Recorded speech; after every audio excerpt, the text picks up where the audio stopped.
Trucking industry. This is Trucking Business and Beyond, the show that puts the money where it belongs. Back in your pocket.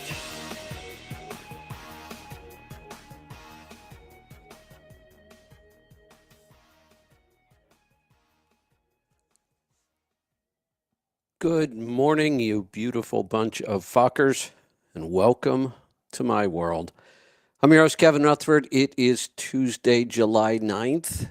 That means it's time for the Power Hour. We have Eric and Leroy here with us. Bruce is going to be a little late today, but I think he will be joining us at some point. Phone lines are open. If you've got a question about maintenance, anything goes. 855-950-3835 or hit that call now button in the app, and that will bring you in here. Let's bring in the guys from Pittsburgh Power. Good morning, guys. Good morning, Kevin. This is Eric. How are you? Good. Is Leroy sleeping? Yeah, I couldn't wake him up. He kept hitting the snooze bar, so he's Got going it. to be up in a little bit here. He's actually finishing up a tune, and Bruce is coming in a little bit late, too. He had a prior appointment. He's trying to get finished up real fast. So Well, I guess I'm the only one you get to talk to today for a little bit. we know who the dedicated people are now. That's right. We're here. Yeah, who has two thoughts on radio? This guy right here. That's right. That's right. We're here on time. Sort of That's on right. time. I was about 30 seconds late. Technology was fighting me this morning, but I think I got it. There's a fudge. You're allowed. Yeah. So what's on your mind this morning? What's new and exciting? Well, a heat wave, first of all, it's an oven over here, high humidity and heat. But in the shop, a couple things we got interesting. An older N14 Select Plus had a miss, but it only happened in 7th and 8th gear. Didn't do it in any other gear. It was really odd how it was coming about. So we put it on the dyno, was able to float through 7th and 8th, and keeping it right in the RPM range, it would act up. Now, when you run an injector cutout test on most of the other engines out there, they are somewhat accurate. N14s are a little bit more finicky. Sometimes they give you a correct reading. Sometimes they really don't miss up that much. And it's because of their basically a big cam with an ECM. There's a lot of older style technology on that engine, but it's tried and true. So we were able to kind of think outside the box with a thermal gun. And when we shot the injectors in the cylinders, we saw an imbalance on cylinder number 1 and 5. Changed 2 injectors, problem gone. So we were able to find it on the dyno, and that's one of the big reasons why I really like the dyno is it's a controlled road test. And a lot of people think like, oh, the dyno is like this magic genie. You plug it in and it's going to tell you what's wrong with your truck. No. And I tell people, I wish it was that easy. Yeah, right. I really do. Because if that was, I would own 5 of them, and we would just back a truck in every day, and it would just, fix itself. Yeah. But it's no more than basically a gauge or tape measure. It just tells you what the truck is making. But it does create a very good place for a controlled road test. I don't have to worry about stop and go traffic, deer. It's a good place to do that. So the other thing we got. Hold on. Go ahead. What would be the reason for it only doing it in those 2 gears? That's a very good question. That just seems so odd. I can see it happening at a certain RPM, but just in 2 gears doesn't seem to make any sense. The only gap that I can bridge here would be that the load that it put on the injector at that specific time. Must be. Injectors have what we call a duty cycle, and that's basically like where the injector's running at as far as how hard you're pushing it. Typically, we want to see them around the 80%-ish, 85%-ish, somewhere in that range. The more duty cycle you call for, like up around 90, 95, or even 100%, you're basically running the injector wide open. You're wringing its neck. So you want to give it a little bit of a cushion. And and this is my hypothesis. I don't have any factual information, but I'm thinking the 7th and 8th gear, the road speed, the RPM, and the torque load that was on the engine at that specific time may have acted up a little bit more the way the torque curve came out. Because when you're in the lower gears, your torque curve is going to come out real fast. In the Yeah. higher gears, you're going to Yeah. be in that torque curve. So I think it was just the timing of the torque curve. So it was kind of like a correlation between the transmission and the torque curve of the engine is what I think. Right. I don't have any factual information, but that's the only logical explanation I can come up with in my little brain. Now, it'd be interesting if we could dig in and see what the torque load was at the time, what the boost was. I mean, it almost feels like there's got to be a certain condition being set up in those two gears, because that just seems so odd. Yes, it is odd. Very odd. Huh. Well, I'm glad you figured it out. That was a tough one. Yeah, it was. A lot of N14s, I don't see too many problems with them, but that one was actually pretty good. Yeah. So that one is on the older stuff. The newer stuff I have in here, I have a bunch of diesel forces and DPF cleanings going on. We had another one. It was a Caterpillar in here. Came in for a low power issue, twin turbo Acert. I believe it's got around 300,000 or 400,000 miles on a fresh in frame. Don't know who was in there before, but I don't like some of the stuff that we found. But we couldn't get it to replicate anything. It had low power. We checked the fuel pressure, fuel restriction, boost tests, checking for any kind of ghost codes in the ECM. Literally was checking everything, like even down to like parasitic loss, maybe in the drive line, the brakes hanging up, anything at all. Just couldn't get a grasp on what was going on. So we pulled the valve cover off, and whenever they pulled the jakes off, they found 2 broken bolts on the rocker shaft hold downs that go up through the jakes to hold the jake and the rocker shafts down. And it marred up the shafts pretty good. The one bolt broke off inside the head, so the head has to be replaced.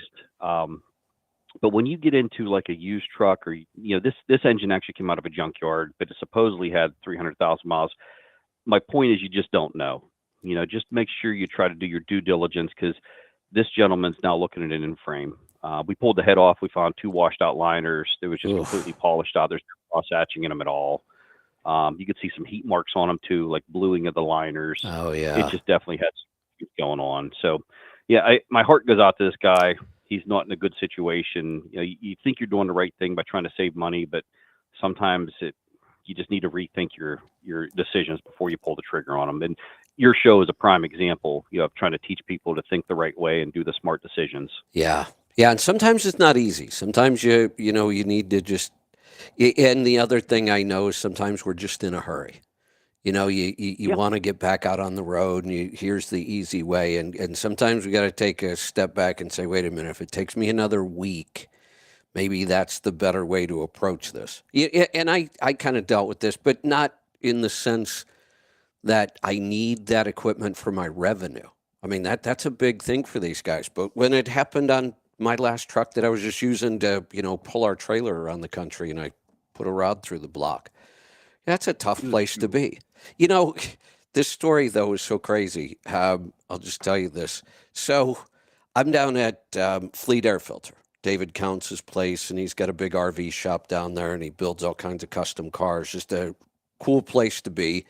And when I was on the road a lot back then and I had the truck, I would stop in there whenever, and he would let me use the garage and the tools and anything I need. I'd hang out during the day, and then when everybody left, kind of like I did when I was there at Pittsburgh Power. It's really nice to have shops like that I could just go in and do my own work. So I'm just going through the whole truck. I was there for a couple weeks, just replaced things, cleaned things up, just did a ton of maintenance, did some upgrades on it. The last night, I'm getting ready to pull out the next morning, and we're heading to the CMC. I mean, that's my next stop. We got a big CMC going on, and I'm heading out. So I had just put new headlights in, the nice, clear new headlights, and I'm adjusting them.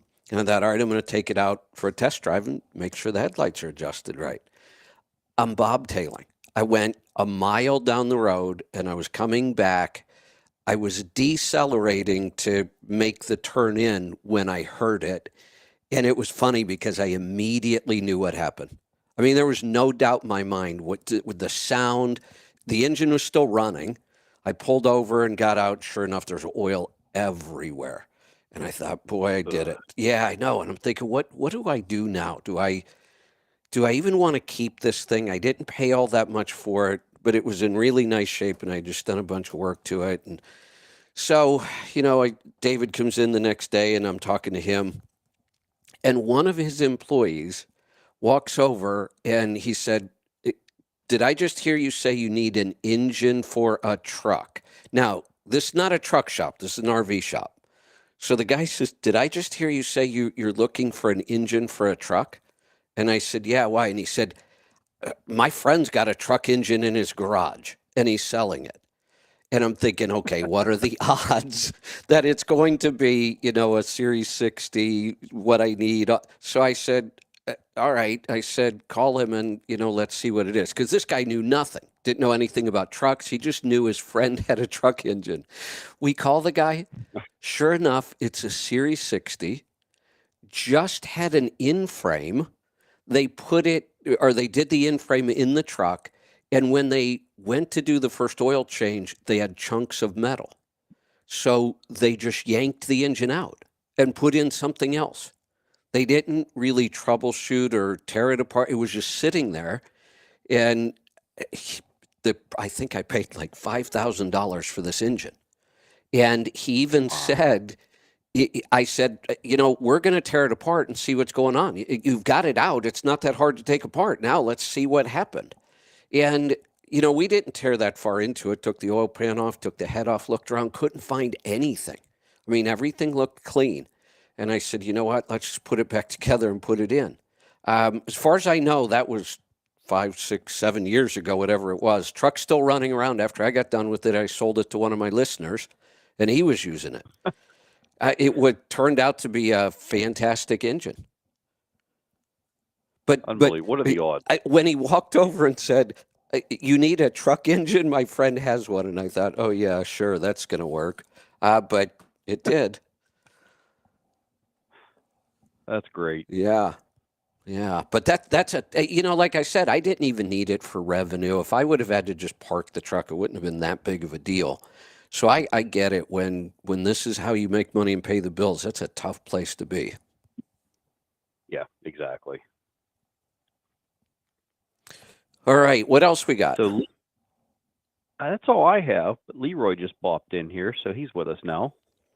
Leroy, good morning. Sorry, Boo Boo Keys over there had me on mute. I wish I could do that in real life.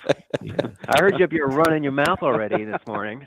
No, not me. I heard. I was gone for 5 minutes, and you're up here jibber jabbering. So you were actually working this morning?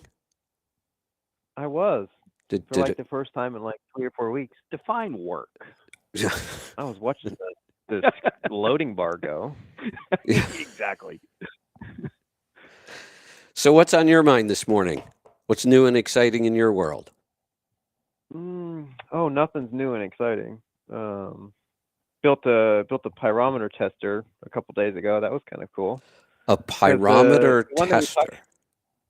Like the one that we have for testing gauges is actually pretty hard to find if you want to buy another one. Huh. Like, because I told a guy about it on the phone. I was like, just go buy one like we have. And he's like, oh, okay, where? I was like, well, it's probably like on Amazon or something. And he's like, I've looked, I can't find one. And to find like a pyro gauge tester apparently was a pretty niche thing that I can't remember what the gauge manufacturer, they made a tool to test their gauges, but I guess it's like not a common thing for people to do. Probably because the price of the tester is probably more than the gauge. So people are like, what's the sense of spending money on a tester to replace the gauge cheaper? This may be a really stupid question. And I hate to ask stupid questions, but I need to know. Could I just take a temp gun and shoot near where the sensor is?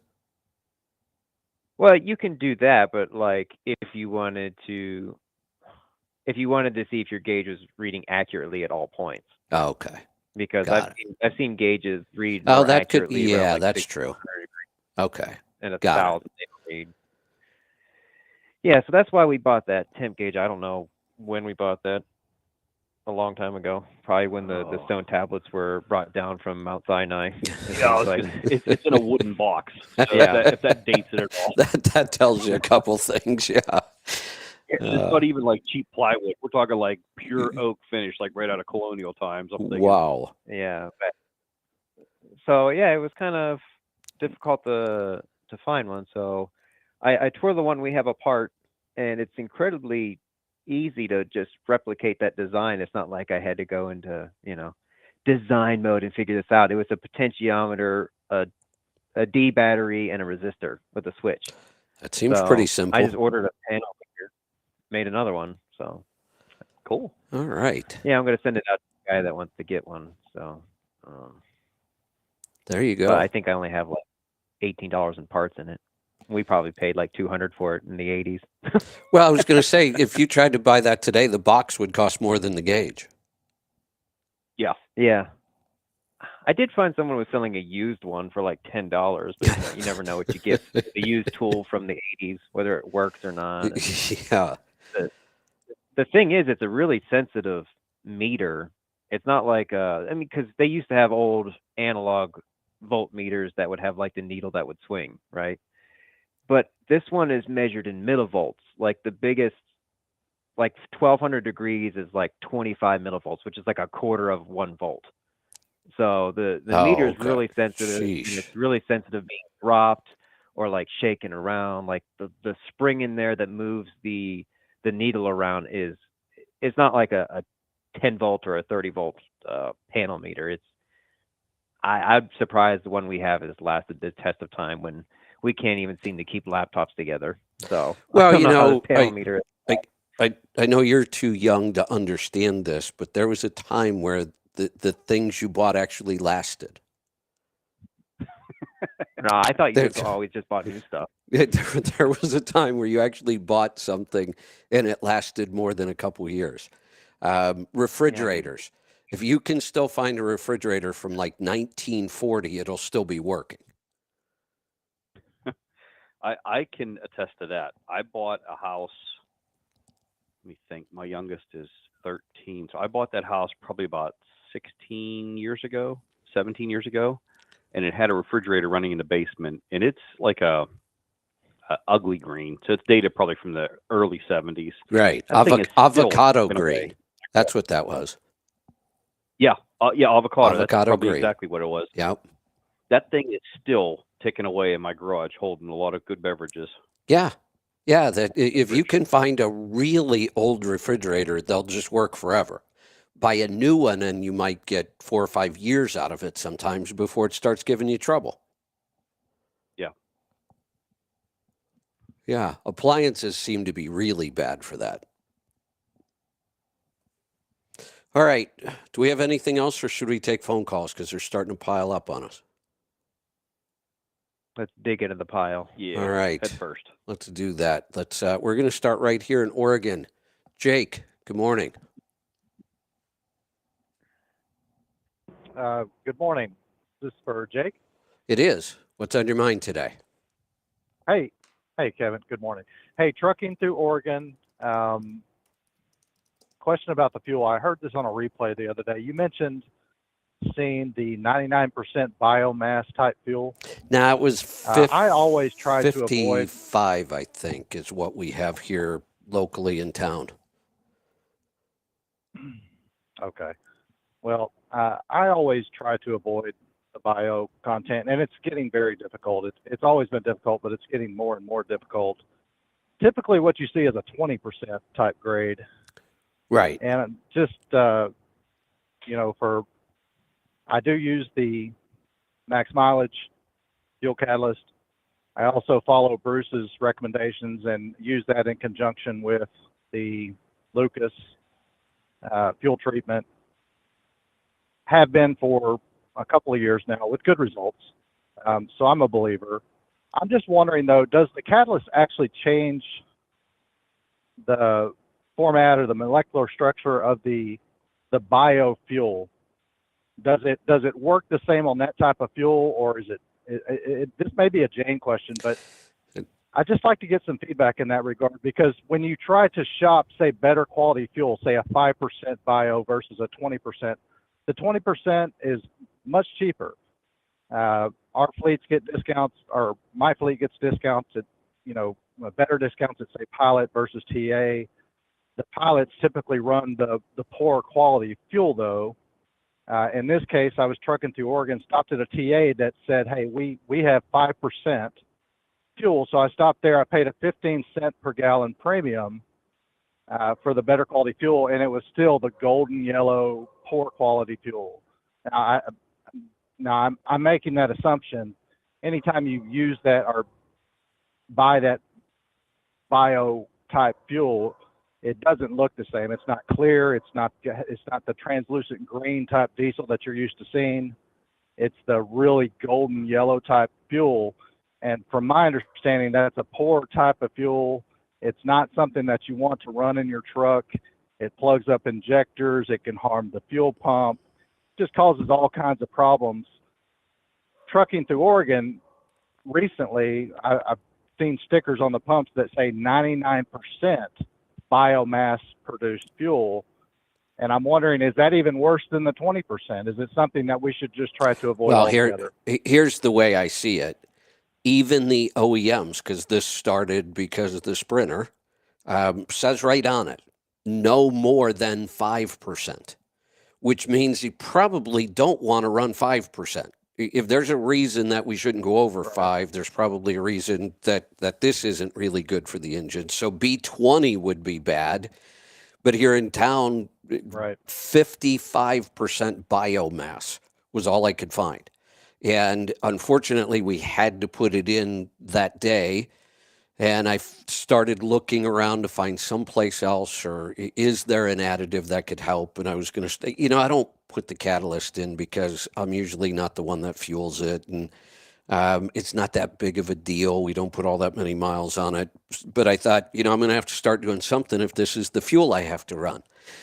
Before I could even get it figured out, I think we ended up putting 2 tanks in it. Before I could get it figured out, I started noticing the DPF was clogging. It's got a percentage on it, and it was going up fast.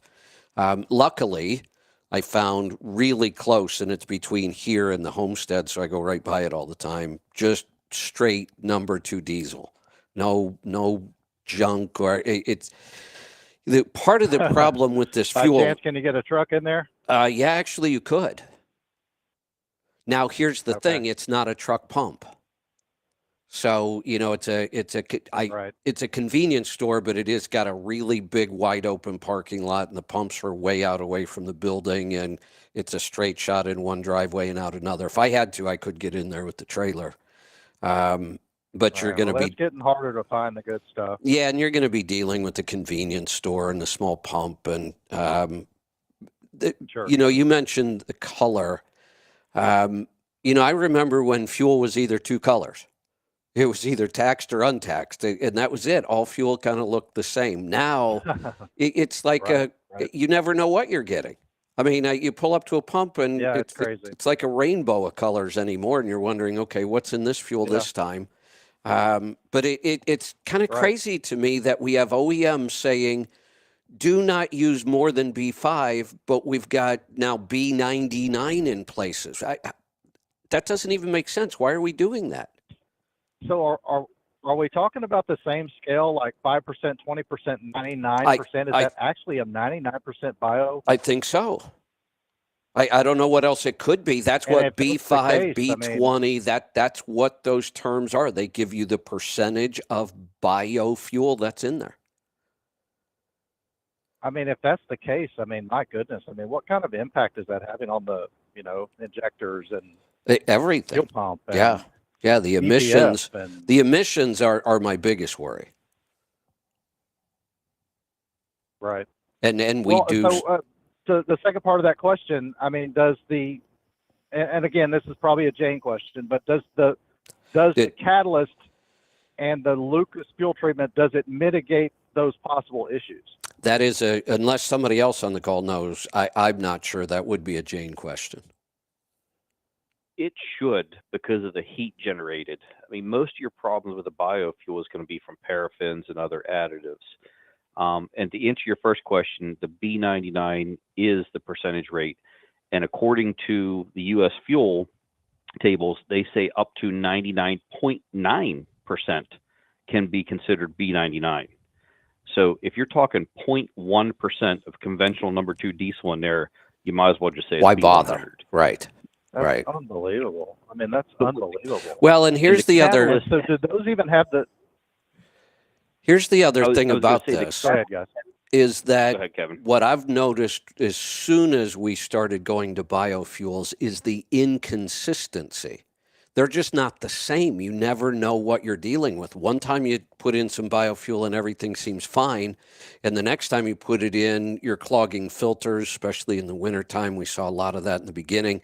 But now when they biomass, now you have no idea that this might have been made from algae.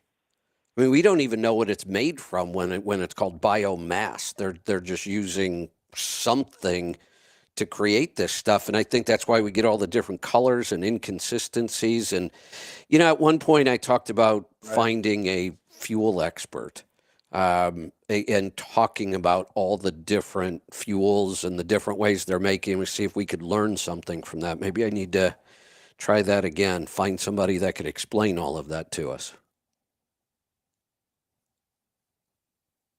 Yes, sir. I guess if we could just make a note, I'm sure that the catalyst helps. Now, I'm sure that the Lucas fuel. Here's an interesting take on this. This is from Joel. Joel just sent me a text, and this would be good news if this is correct, and it does make some sense. Biofuel makes more NOx.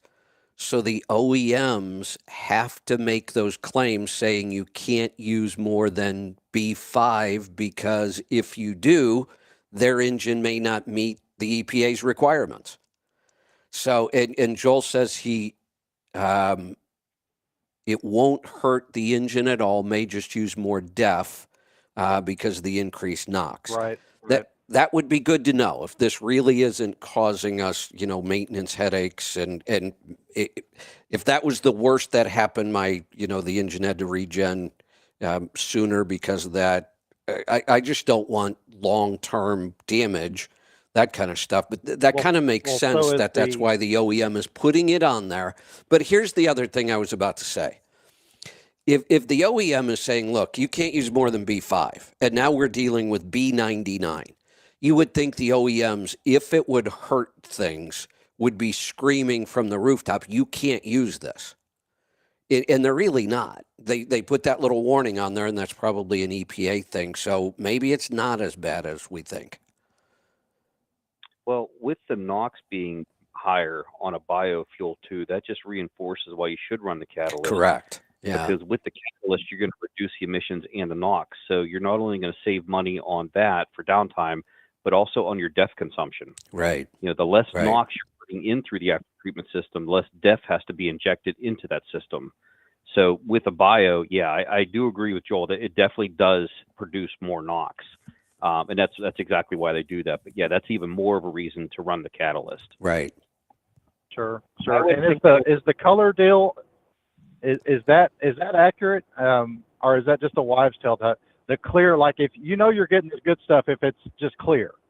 I have no idea. If it's clear and like translucent green, that's still good stuff. And if it's, the trash, the camel piss, then it's typically golden yellow. I have no idea. Is that accurate? I don't know if that is, because I just talked to a gentleman this morning, came on their front counter. He's a fuel hauler. That's all he has is tankers. He's got 15 of his own trucks, 13 leased on drivers, and all they do is haul fuel up and down the East Coast. And he said he actually hauls fuel out of Chesapeake Bay, out of the naval fueling base or whatever you want to call it there, right beside Quantico, and he hauls it up to Connecticut where they fill up the submarines. And he said that fuel is clear until they put the dye in it, and then it's like a yellowish color. So I don't know if it's like color coded for a reason, like the reach it's from, or Joel. That's a good point, because I think they put dye just to differentiate between on-highway fuel and farm fuel. Well, that's always been the case. That's typically a red dye. That's been around forever. But Joel is telling me the color's irrelevant, and it probably just has to do with additives and some other things. So color isn't going to tell us anything important. Oh, okay. Well, that was an interesting topic. I'd love to hear Jane's take on it if we could get Yeah. some feedback from her. Maybe we'll do that. We'll get her in here and we'll talk about that. All right. Thanks, guys. Appreciate All right. Thanks for the call. Let's go to You bet. Nebraska. Brad, welcome to the program. Well, good morning, gentlemen. I got to take a deep breath so I don't get PTSD. So I had a new Pittsburgh Power harmonic balancer and torsional dampener put on my 3406. And a couple months later, I had new injectors put in, and I noticed that I had marks on my balancer. And I asked the mechanic, did something get dropped on it? He was using a chain vice grip to rotate the engine by the harmonic balancer. Wow. And I guess that's not exactly what I said, but and I was just kind of wondering, could he have? I don't think that would be really good for a harmonic balancer. Well, no, we want the mercury to flow freely through there. That's what creates the balance. So if you've got a restriction because that it's damaged, I would think it may not be balancing properly anymore. That is correct. It has to flow the whole way around the diameter of that ring. Yeah, no, I didn't notice any dents. What I noticed that the paint was scratched, I guess is what. Oh no! If it didn't deform the tube, the paint was kind of scratched.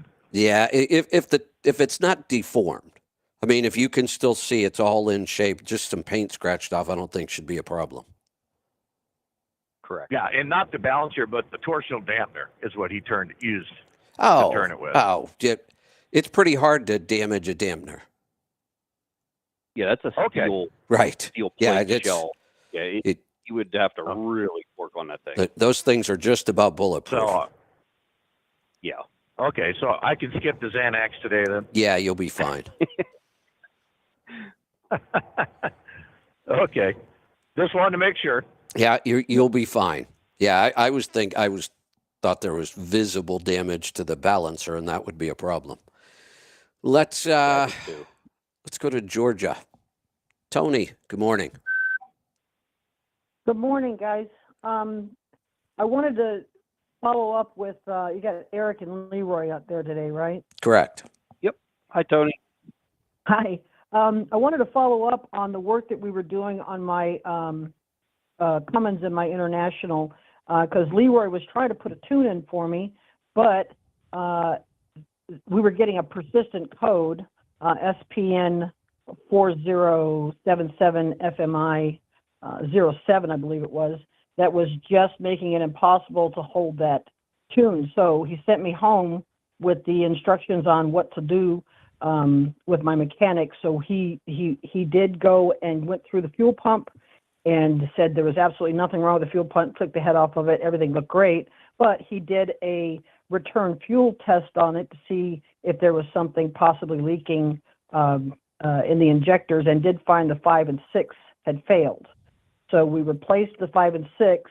That cleaned up that excess fuel return very nicely. And then I took the truck, and he had tested it and hadn't gotten that code back. But I didn't get more than 20 minutes out, and I was getting that rail pressure fault again on my scan gauge. So when I talked to him again, he said the last thing he could think of would be to replace the fuel control actuator. And so that's what I was calling about, to step in trying to troubleshoot this thing to get it taken care of. Where isn't there a spill valve, check valve right there?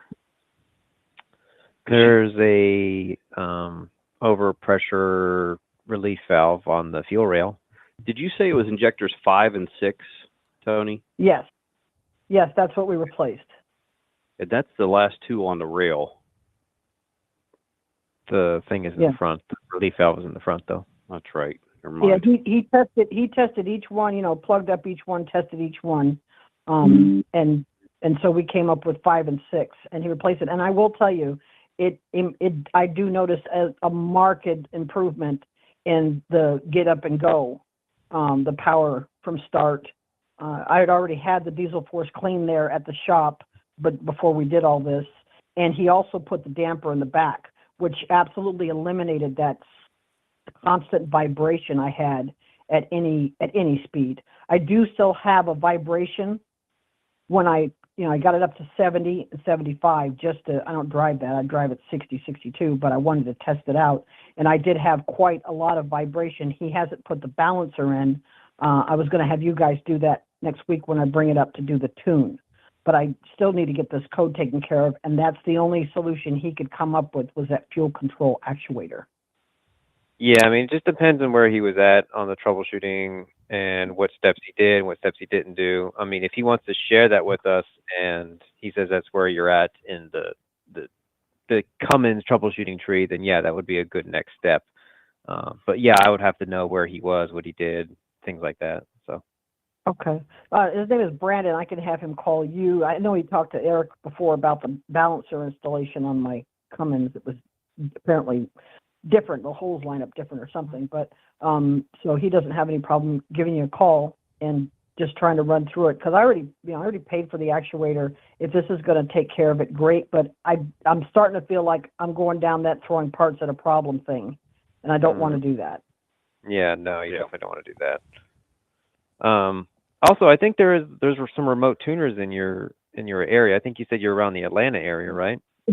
Yeah, we tried that, but I talked to Eric, and the guy that's kind of close to me, he's about 40 miles away. Apparently he broke his legs or something in an accident, so he's out of service. And then the next closest one is Macon, Georgia, but I'm actually going right past your shop next week because I'm taking a trailer up to get it reskinned to Conestoga up to Perry, Ohio. So I thought I would, kill two birds, drop the trailer off, and then come see you guys. Hey, Yeah, well, we'd be happy to have you. he just needs to man up. You don't need legs to remote tune. Well, that's what I said. I mean, then there are wheelchairs, right? I mean, That's it's right. a remote tune. Yeah. But actually, I have my own laptop. I bought my laptop, Eric. Oh, you know, I bought it from you. So I got my laptop. So I don't really need to go to a remote tuner. You guys can hook up with me, right? Exactly. Yeah, we can hook up right through the internet with you. There you go. Okay, so I've got my truck here. I got my truck here at my house. So I'll call Leroy later today and see if we can't, hook it up and have you run through the diagnostic. And then if you still need to talk to Brandon, then I can absolutely have him. Oh, shit, he went on vacation this week. Oh, no. His other guys. Yeah, his other guy's there, and he's finishing up another truck I have in the shop. But so I don't know if he'll be able to do anything this week. But we'll see what you can find out if we can get remoted in and see what you see. But it's the same code, the same one we were fighting the last time. It's not any different. Yeah, what we want to avoid is spending a bunch of time redoing everything. So yeah. Well, I don't have to do my truck this week, so I'll wait for Brandon to come back, and then we'll go through and see everything that he did, and go from there. But yeah, I appreciate it. I just wanted to check in and find out what my next steps are. So I do appreciate you guys so much. I've learned so much. I told Eric that I'm actually taking a diesel technician course online through Penn Foster. I'm That's halfway awesome. through it now. It's like an 18-month program, and I've blown through it in 3 weeks. Congratulations. That's awesome. More people that own trucks should do that. I love it. It really is. It's like $900 for the course, and it makes me feel so much more empowered to actually know how my truck works and what's making sense and what's not making sense. And even though I have a good mechanic, my communication with him is so much better now. Because I'm not just going, Right. that makes this noise. It goes chunk, chunk, chunk, chunk, chunk, chunk. Exactly. Yeah. So I appreciate you guys so much, and I'm eating lots of Kevin's food. Excellent. Especially the meat sticks and the monkey brittle. Those are my favorites. There you go. Can't beat that. That's my story. All right, Tony, we'll talk to you soon. Thanks for the call. Let's go to Wisconsin. Reggie, welcome. Hey, good morning. Thanks for taking my call.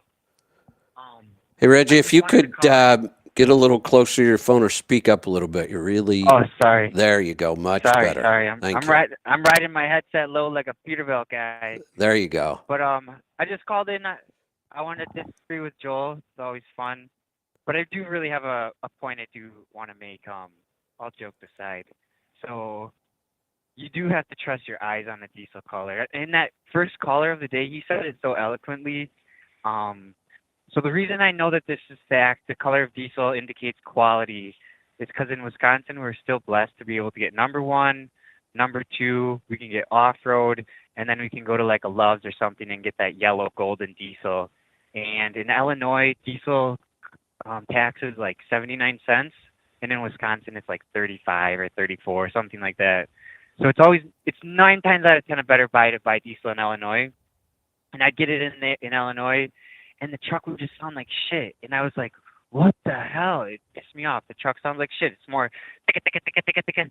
And I couldn't figure it out. And then one day I put in the premium diesel, and it smoothed away. And then Bruce started talking about the catalyst, and then it all kind of tied in together. And I'm like, oh my God, color, diesel, it's an indicator of quality.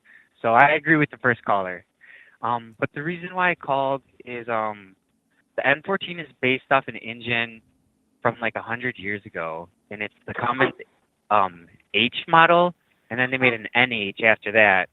But so the N14 has about 100 years of technology, of development, and I think that's a really interesting fact.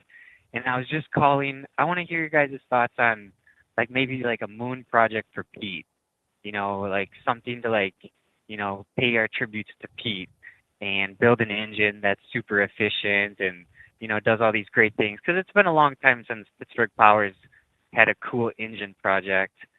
And I think that will be it for today, and I'll just take my comments off the air. All right. Thanks for the call. Any thoughts, What do you anybody? think, Eric? It's been brought up. I would like to look into it sometime at some point. Pete knew how I felt about the N14, so Yeah. yeah, I don't know if I will be contributing. Yeah. Pete had a special play. I mean, if anything, I think it should be a big cam where he cut his teeth and That Yeah. was kind of a stick for a while. Is he would love the N14 and I would crap on it. yeah. He has had a love-hate relationship. We all Yeah. loved him. We hate you. Oh, come on! I'm not doing this stuff no more. Oh I'm done. boy. Oh boy. Finished. Any more? Just help you out there. Yeah. Yeah. We better go to the phones. Let's go to. You could hear him rolling his eyes from over there. I know you can. Exactly. I know. I can see the face. Let's go to Alberta. Wayne, welcome. Good morning. Thanks, guys. Just a quick question in full disclosure. 2018 Freightliner Cascadia with a D13, it has been deleted. At idle, it seems to overheat. It's been, the thermostat's been changed, the water pump's been changed. Apparently the radiator's been cleaned, you know, externally, like, you know, through the fins. And so is the CAC and stuff. But I just wondered, is there anything other than a head gasket that you would think may be causing that? Are you making pressure in the cooling system? Apparently it is. I'm sorry, I don't know all the details, but apparently it is coming out the overflow, yeah, at idle. I'm not 100% sure on the air compressor on those because I know everything's rear gear driven off the back. A lot of the air compressors are liquid cooled, and some of the turbos are even liquid cooled too. If there was a malfunctioning part in one of those two pieces, specifically the air compressor, I don't know about the turbo. I have to do a little bit more investigation on the DD platform. But it could be that, could be a head gasket. The first thing you want to do is bypass the cooling lines to the air compressor. If it has cooling, it should have cooling lines to it, and make sure that the problem does go away. If it does go away, then that's your problem. If it doesn't, then it's probably going to be something inside the engine, like a head gasket or possibly even like a head. But that would be the two places I would start looking. Okay, so So even at idle, it doesn't seem to overheat as apparently when it's running down the highway. It's more of an idling problem. Two other things you could check too then. One would be the fan. Make sure the fan is blowing enough air, pulling enough air through the radiator.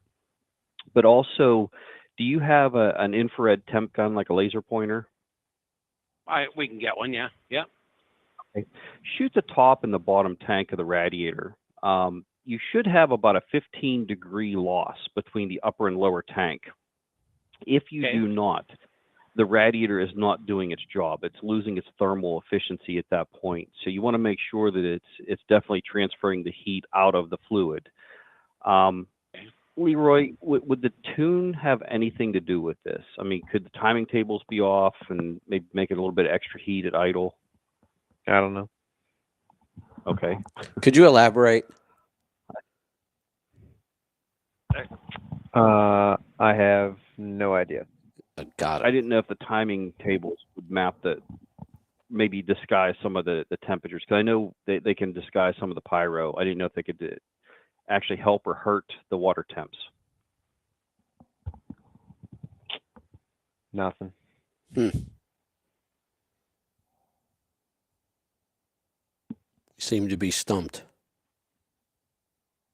Yeah, I don't know. Okay, well, there's a few more things to check anyway before we Yeah, I would Yeah, enter into a the couple engine. ideas. check the air compressor. Okay, well, thank you for that, guys. Continued success. Thanks. All right. If Thank it you. doesn't work, call back. We'll noodle on it some more. I just looked at the board. We're just about out of calls. We've got one being screened right now. Bruce isn't here yet. It might be a short day today. We will see. Anybody have anything while we're waiting for a call to be screened? Wish I did. Everything I have right now is all political, and I hate to ruin a Tuesday with politics.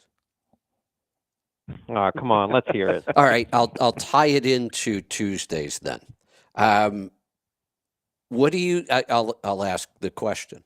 What do you think the biggest challenge has been in repairing trucks for the last 20 years?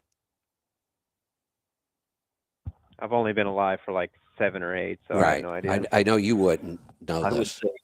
say government regulations would be my first guess. Yeah, emissions. And the emissions were forced on us, and it was a mess in the beginning, and the OEMs were cheating, and then they forced them to move the timeline up, and we started down that road, and then every couple of years they had a new emissions to meet. And look, we talk about this a lot on Friday's show, and I am not against clean air at all. In fact, I really, really want clean air.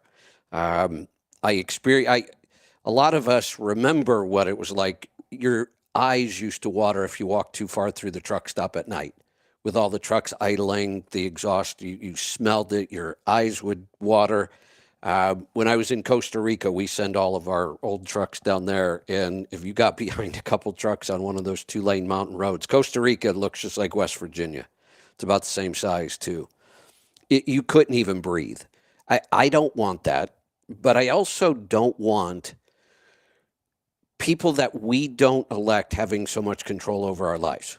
And that's what the EPA and all these alphabet agencies are. They have way too much control over business, over our everyday life, and we don't get to elect them. They're appointed. We have no control. That's not a representative government. That just changed. The Supreme Court ruled on this. It's called the Chevron Deference Act, and that ruling had been around about 40 years. And now that ruling has been overturned. And basically the Supreme Court is saying this is not the way this country was designed to run, and we're going to put it back the way it is supposed to be, where now those agencies don't have the final word, that this has to come back to the courts, and it has to come back to Congress, and this has to be voted on and decided by somebody other than these so-called experts in these alphabet agencies. You know, the EPA and the emissions, just one example. You start looking around at how much of our day-to-day lives are controlled by these organizations, these groups within the government. Some of them shouldn't even exist. You know, the one we have to deal with all the time, and I've known they were bad. I never really knew how bad it was. I was sitting down with David from Owen from NASTIC, and he's been following this for 35 years, and he went through the history of how bad the FMCSA really is. So I started paying more attention. And all you ever see them do, they just kick the can down the road. When there is something to deal with, we're not going to deal with that this time. We'll put it off. Why do we waste so much money on these agencies and give them so much control? And it looks like that might be changing. I'm surprised it's not being talked about more. I would easily say this is the single biggest political story in my lifetime, and hardly anybody's talking about it. Yeah, I don't know why it's on the hush either. I mean, that's my impression of it too. Was I thought, wow, this is a game It's changer. huge. It's This is going huge. to really. It's going to turn the whole industry, the economy, everything. Everything. Turned upside down. Our entire country, everything. If this actually continues to go forward, I don't know why it wouldn't. I mean, the Supreme Court isn't changing anytime soon. And that's the only way this should change. If they make a ruling this big, it's not like they're going to change their mind next year. I think they're pretty serious about this one. So it's interesting. I have an attorney who did a great video on this, really helped explain it. And I'm going to have him on the show soon. We're going to talk about this and specifically how it's going to affect a lot of these rulings in trucking. Interesting. Yeah. Yeah. So, all right. Well, we got a bunch of calls, so we should probably get back to them. Let's go to Wisconsin. Jim, welcome. Hey, Kevin, this is Jim that lives in Charlotte in Wisconsin today. I guess, Angie said my phone's not good. I dropped it in my dog's sausage water bowl. So if you can't hear me, I'll call you back tomorrow or something when I have a chance to dry it out. It sounds okay. You're just a little low on volume. Just speak up. We should be all right. Okay, well, before I was going to call about the biofuel, but I will say, with the alphabet agencies, I read FreightWaves yesterday or today, and they said it's just another one of those agencies, with the ELD mandate and everything, that fatalities per million miles are actually up 75%, so it's like, this is absolutely crazy, that these people are making these rules that they don't understand the business, and it's now we're seeing the results. So, sadly, they probably won't reverse this. Well, here's the crazy thing. The way they explained all of these agencies and why we gave them so much power is because we wrongly assume that they're the experts in that field, in that industry. But I look at these people at the FMCSA and some of these other organizations, they know nothing about what makes Pete Buttigieg qualified to be what he is. What are his qualifications for holding that position? Right, none. I agree. And all these people in the FMCSA, they're almost all bureaucrats that have no real world experience in much of anything, and we appoint them, and then we called them the experts in this field because we put them in a position that they have no qualification to be the expert, but that was the justification for this, that judges. So we have three branches of government for a reason, and it works really well when you let it work. But we replaced the checks and balances of the three branches with these alphabet agencies, and we gave them all this power because they said, well, they're the experts, they know. Judges don't know about trucking. Congress people don't know about trucking, so we'll have to defer to the experts. And it's in everything. It's not just trucking. It's all these agencies. And it turns out they're not experts. Most of them have no experience in any of this stuff. No, because everything we're seeing when they touch it, it turns worse, not better, so. But I wanted to call, for the biofuel, I care about the planet, you know me, I care about it too. And I actually seem to like I think this biofuel thing might be a little bit of a superstition where if you don't think it's good, you're going to see lower performance. And if you like it, I seem to get better fuel. I've got this 2015 Cascadia still. And I will say I studied biofuel. It does produce more nitrous oxide, but it produces less soot actually. When they first came out, before we cared about NOx, the cities actually wanted biofuel because it wouldn't produce the soot, not even half the soot that traditional diesel does.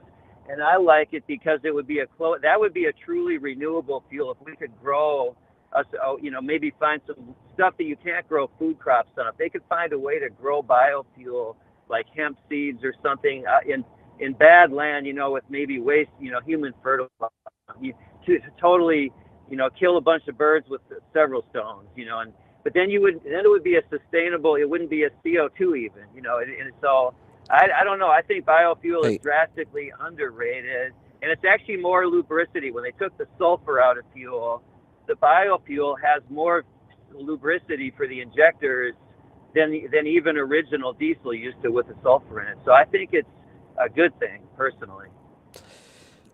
Well, we'll see. The sulfur was never lubricity. That's a common thing a lot of people get messed up with. The sulfur was not the lubricity factor. It's the process of removing the sulfur is what takes out the lubricity of it. Yeah, but it's still true though that biofuel is, I think, better for the injectors, isn't it? I don't know about the injectors, but it does produce less soot. I get a little mixed emotions on it because of the paraffins and the moisture that it draws. Bio seems to attract more of that than regular, like number 2, but I'm still doing my own research on it, to be totally honest with you. I haven't really gotten that far down the rabbit hole with it just yet, but that is something I plan on spending a lot of time with in the next couple of months. Is I want to learn more about the fuels too, because I know it's definitely a direction they've been pushing. Yeah, it's not going away. Now, I don't think it's going away, but I don't know how hard they're going to push it either now with this whole Chevron thing too. It could be, who knows? So that's why I want to do a little bit more research to see what I can find on it as well. Yeah. Right. Yeah. I'm not convinced that we're warming the planet necessarily with CO2. I admit I don't know. You hear good well, I guess I would say reasonable Jim, arguments. I don't hear any reasonable arguments in the climate change thing. I think we're a little arrogant to believe that we can figure all this out. First off, here's my take on it. Of course the climate is changing. It's never stopped changing. The entire Earth has been changing since forever. We were taught in school that all the continents used to be one big landmass. They're not anymore. That's a pretty significant change, and humans weren't around to cause that. So we've had ice ages, and then we've had non-ice ages, and this is long before humans were around. We had earthquakes, we had tornadoes, we had hurricanes, we had volcanoes, long before we were here. So of course it's changing. It's going to continue to change. Do humans affect it? Of course they do. How could you put 8 billion people on this planet doing all the things humans do and not affect it? So I agree with it all the way up until the point where we think we're smart enough to figure out how to fix it. We're not. Most of the stuff we're doing could be making things worse. Right. Well, even if you look at it from another way, in terms of the, the oil reserves that we have, even with fracking, I think it was Goldman Sachs. I listened to some financial stuff, and they're even saying we don't have infinite, even if with fracking. I don't know. But wait a minute.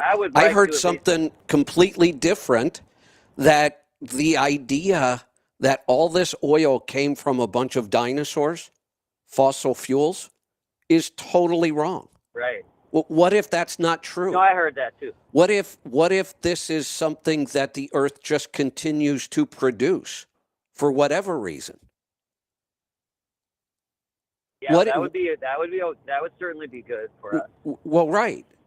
But we're not going down that road because, you know, it's polluting and we're all going to die from it. So we're going to go to electric instead. But look at what happens with electric, with all the mining and the metals and the disposal of these toxic batteries. And is this really better for the environment? No, I agree. I actually think whether it's real diesel or biodiesel, I think both of those are better than electric or hydrogen for I agree. practicality, et cetera. But I know the original diesel was designed to burn peanut oil. I think if there was a way, I would feel like I'm erring on the side of caution. If there was a way they could grow that on non-food, and they're, I think Boeing or somebody is doing that with algae somewhere in the desert where they're bringing in salt, something that'll grow with salt water, and they are producing a decent quality aviation fuel that way. And I mean, I'm not against real diesel. I'm not trying to sound like that. I just think that the biofuel might hold a lot more. I would rather have that than an electric truck or a hydrogen truck. Well, and until then, I'm happy. I agree with you. We're not necessarily so smart about this climate change, because I do agree it's been changing for forever. So I'm with you on that. All right. What else you got? Oh, I'm good. I'm just saying, I don't know. I'm just trying to say, I think people running biodiesel thinking it's giving bad performance, I don't seem to see that. I track my fuel mileage, and I'm not noticing any hit from it. I don't notice anything either way, really. Well, here's what but I don't think it will be plugging up our particulate filter, because it produces actually less soot.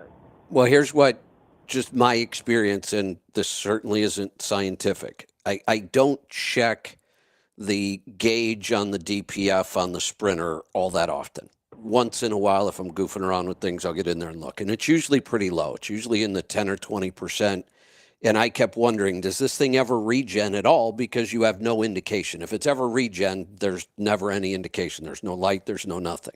You can go look at the gauge, and when it gets to 100%, I guess that's when it regens. And I've never seen it high enough. And I've often wondered, does this thing ever regen at all? It's possible it went through the entire cycle and I just missed it because I don't watch it. When I realized I had to put in this B55 or whatever it was, 2 tanks, I started checking, and it was going up fast, and it got to 100% and must have regened, because now I'm back down into the low numbers again, and I stopped putting that stuff in. So it's not proof, but it was kind of a big coincidence that's the first time I've ever seen the DPF get that high. I see. And here's I believe you. Well, and here's the thing: that fuel might produce less soot, but are there other things that can clog a DPF other than soot? Eric's mentioned paraffins and all these other additives they have to use to make this fuel. Are we clogging the DPF with something else? Yeah, that would all be interesting to get experts on your show. I'd certainly love to hear that. I'm pleading ignorance here. I don't know. Me too. I don't think so. I think the wax burns up. I think the temperature in a DPF is so high, and actually the newer engines like Volvo, it used to be bad in cooler engines like the Series 60. The biodiesels were probably less. I think they're safer. These hotter engines actually could burn that better, I think. So that might it would make be sense. interesting to hear studies on that. Yeah, I think we should get some experts in here because we're all kind of speculating. I agree, but I'm not seeing a fuel mileage hit. I'll tell you that. So yeah, we tried, and we have better fuel mileage records than almost everybody with our fuel gauges. We tried. We could not find any indication that there was any difference in fuel economy. Right. Well, this is why the show's so great. These are fascinating topics. I love it. We'll work on that. All right. Thanks for the call. Let's go to Alabama. Cole, welcome. Hey, guys. Hey, I wanted to talk about the fast pump with Leroy. He kind of knows what's going on. But then before that, I wanted to weigh in on the fuel. I feel like the different color is different formations in like the north, like North Dakota. I used to work in the oil industry, and you'll see that really blue tinge. And then I think oil coming out of the Gulf, you'll see that more gold tinge. So I'm not entirely convinced that the color has Yeah, much to do with it. It probably just has to do with the formation. that's kind of what I think. The other thing that I think that we just need to all, we can all speculate on what's what on fuel, but I think the right move is just to put catalyst and flash point in and forget about it, because there's a clear reason there that will improve a lot of things. I mean, we talk about it all the time on this show, right? So just put in catalyst, put in flash point, and fuel up wherever you want. Yeah. I always hate going through Oregon because of that problem, but then I was in Texas the other day and it had B20 also. And so we just can't avoid it. And that's one more reason to start using the catalyst, even on gliders and older model trucks that don't have emissions. Everybody, well, I don't need to run catalyst because there's no emissions. Well, just shut up and buy catalyst and put it in the tank. You know what I mean? Yeah, there so you go. Anyway, that's kind of my thing on the fuel. But Leroy, I had added a fast pump to my MX-13. And I had talked to you about that engine code that we get because of the fuel pressure when during startup or key on, right? Right. Okay. I was in the shop the other day, and my mechanic has a plug-in, and I thought my filters were plugged up, and so I changed them. And we were looking at the fuel pressures because we can see that from the PACCAR's fuel pump or wherever they're getting that pressure from, right? And I noticed, I thought I remember reading on the FASS industrial series that it was supposed to provide 18 psi of pressure. And when I looked at the pressure that the engine's seeing, it's seeing 1.7 bar, which I believe is like 24 psi. Do you think there might be a problem with? Sorry, go ahead. No, you finish up. Do you think there might have been a problem where I got the wrong spring in that FASS when I ordered it? I didn't order it through you guys because it was during Thanksgiving and you guys were sold out, and FASS themselves had a deal going on, so I ordered it through them. But do you think they might have sent me with the wrong pressure spring, and that's because when I called FASS about this problem when the engine light was coming on, they said that shouldn't happen with my year. They said that happened on the older PACCARs, but the 2020 should have been shouldn't do that. And so I'm wondering maybe we got the wrong spring in there and it's providing too much PSI and causing that engine light. It sounds they are controlled by the pressure, right? Yeah. Or the pressure spring, right, Eric? Because you would know Yeah. more about this than I would. So. Probably not, but yeah, they are controlled by the pressure spring. I have seen them fluctuate a little bit. Like when you put a pressure gauge on them, sometimes they will fluctuate between like 12 and 22, 23. 24 seems a little bit high. And I agree with FASS. It shouldn't be that high. It should be typically what I like to see is like between 14 and 18. Yeah. So that's it jumped up. They had told me 8. Sorry, they had told me 18, and when I plugged in, I was watching it for quite some time before I changed the filters, and then again after I changed the filters, and it was stuck right. It kind of was right there at that 1.7 bar, which when I did the calculation, it was 24 and change psi, and I'm wondering if maybe that's what's going on, because they seem to think that the kit they sold me shouldn't. It was designed for the PACCAR. It shouldn't have that engine light coming on because, and I think what's going on there is it's providing too much pressure that the ECM sees and can't figure out why it has pressure before the engine started, right? Have you checked it with a mechanical gauge yet, like on the FASS pump itself?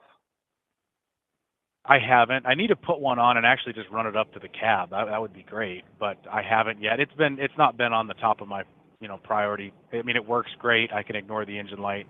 I've been meaning to get in. I called in a while back and talked to Pete, and he had mentioned that Hob switch. Yeah. And so that's what I assumed I was good. Yeah, and some of the older mechanicals we have to install so it doesn't pump fuel while you're cranking.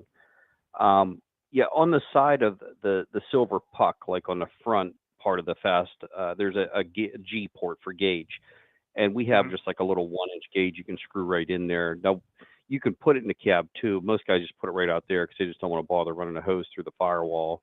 But Right. that'll tell you real fast, what your PSI is at the pump whenever you turn the key on. I would check that first, because what happens if you have a bad sending unit for the fuel pump on the factory side? That, or maybe is that too low of a PSI for it to get an accurate reading on too? I'm speculating at this point. I don't know the answer to be that way, but I would definitely start with a mechanical gauge on the fast just to verify that the pressure is the correct reading you're seeing on your sending unit. Yeah, so that I was gonna just go get a regular gauge, but you sell them for the screw right in there? Yeah, they're just 1/8-inch Okay. pipe. They're like a 1-inch gauge. They go from 0 to, I think it's 35. They're a liquid filled gauge, so they're pretty accurate. We'll see a little bit of pulsation as the fast pump runs because of the way that they build their pumps. The needle Okay. doesn't sit still.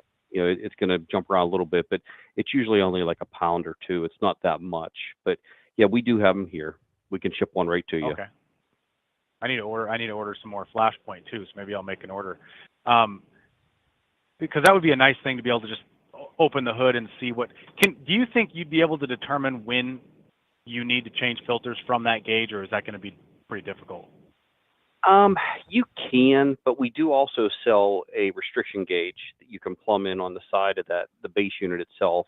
That's a little bit more accurate reading one. It's basically a vacuum gauge, and a lot of those guys will run that gauge inside the cab. And then when you first fire the engine up with fresh filters, that'll be your baseline. Now, every engine is a little bit different. Every fast unit's a little bit different too. So what may be 3 inches of vacuum on your truck might be 4 or 5 on the next guy's. But wherever it is with fresh filters, that's your baseline. And then when that gauge starts climbing up, building more vacuum or back pressure, it'll climb 4, 5, 6, whatever. Then you'll know that, hey, it's time to change filters. Okay. Explain where that would go, because the whole thing's under pressure. So how would you ever get vacuum? It is actually on the T block, and I'm not in my office. I actually have a broken down diagram from FAST. They show you where to plumb it into, but it's one of the ports on the T block, and I believe it is on the right side, like before on the tank side fitting. I believe there is a line there, or there's a plug there, I should say. It's a pipe plug you remove and install the fitting right in there. Okay. All right. Yeah, I'll have to figure that out. I guess that was it. We're still running about that 10 miles to the gallon so far, doing this test with the PACCAR. So that seems to be working pretty good. The Flashpoint has been pretty good improvement, I think. I like it. So yeah, everyone just needs to start buying the catalyst and the Flashpoint and run it and shut up. There you go. You're checking the mail, Cole. Exactly. Yeah. All right. Let's go to Montana. Dan, welcome. Hey, Kevin, how's it going? Good. Just got my bulletproof coffee mixed up, fixing to jump out of the rest area here and get on the road. There you go. And Leroy, if you're sitting over there, that minimum maximum thing on the throttle pedal is terrible. I couldn't even get out of the rest area. It's the only reason I'm still in here. I had to go back around and switch it. I couldn't drive it that way. It was like, it's a little different than it used to. That's for sure. It's not as responsive. Like when you let off the pedal, it still feels like it's trying to climb. I mean, I don't know. It might work on different pedals, but it did not work for this guy. So anyway, we give it a shot. Try different things.